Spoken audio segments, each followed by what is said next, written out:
Wanita di negara ini dibenarkan untuk berkahwin lebih daripada satu. Negara ini adalah negara yang tidak pernah dijajah dan sangat tersembunyi. Ini juga antara negara yang terakhir menggunakan televisyen. Di sini hanya terdapat dua saluran TV yang beroperasi dari jam 11 pagi sehingga 6 petang. Negara ini merupakan negara yang sangat kaya dengan budaya dan hasil alam. Masyarakat di sini jauh daripada bangunan yang tinggi, mall yang besar dan restoran makanan segera. Hanya ada sebuah lapangan terbang antarabangsa iaitu Lapangan Terbang Paro. Terletak di kawasan lembah yang dalam dan dikelilingi puncak-puncak gunung. Hanya 8 juruterbang sahaja yang dibenarkan mendarat di lapangan terbang ini. Penerbangan pula hanya dibenarkan pada waktu siang dan ketika cuaca baik. Apa yang lagi peliknya, negara ini juga tidak mempunyai sebarang traffic light. Negara ini juga diisytiharkan antara negara yang paling selamat dan sihat di dunia. Ini adalah negara Bhutan atau digelar sebagai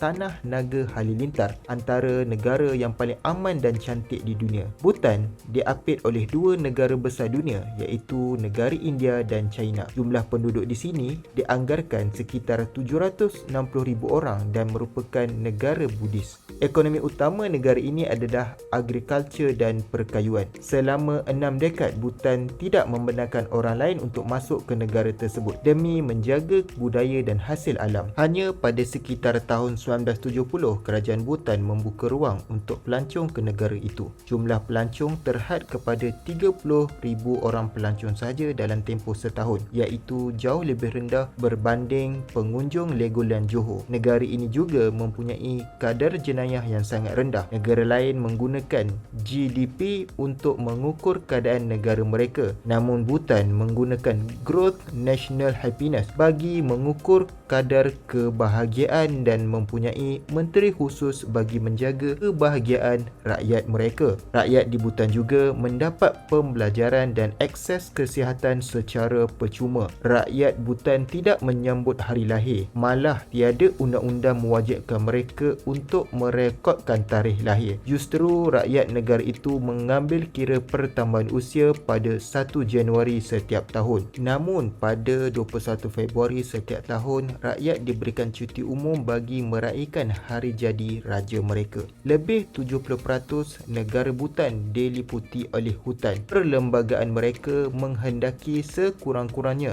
60% daripada tanah kekal sebagai hutan untuk generasi akan datang. Ketika banyak negara lain bekerja keras untuk mengurangkan pelepasan karbon, Bhutan sudah pun mencapai tahap natural carbon. Menurut adat orang Bhutan, segala harta sama ada tanah, rumah ataupun haiwan perlu diserahkan kepada anak perempuan sulung, bukan kepada anak lelaki sulung. Apabila berkahwin, si suami perlu berpindah ke rumah isterinya. Terima kasih kerana menonton dan jangan lupa untuk subscribe.